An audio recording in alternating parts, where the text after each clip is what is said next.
পোলট্রিটাকে গরম জলে ফেলে ছাড়ানোর পরে অনেকটা এরকম লাগছিল দেখতে, যেমন আমরা আনন্দ করলে হয়।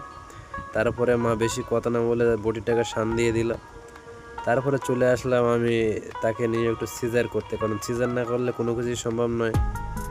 আর তারপরে দেখো কাটা কমপ্লিট হওয়ার পরে আমার মা তখন কি করছে, তাড়াতাড়ি, কারণ খুব খিদেও পেয়েছিল, তো তাড়াতাড়ি করে তখন পেঁয়াজ মশলা দিয়ে তাকে মাখিয়ে ভালো করে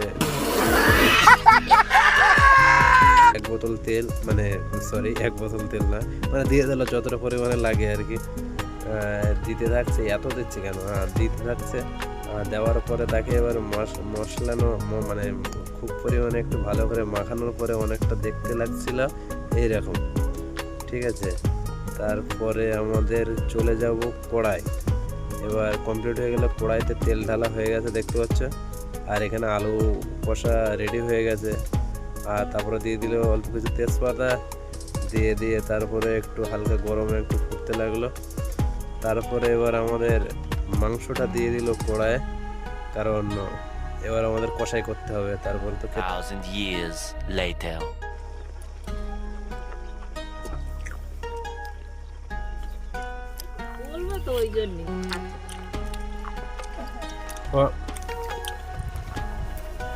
আজকের ভিডিওটা এতটুকুই। ভিডিওটা ভালো লাগলে অবশ্যই চ্যানেলটিকে লাইক করে, একটা কমেন্ট করে আর সাবস্ক্রাইব করতে ভুলবে না। Bye bye, tata, take care, ভালো থাকবে।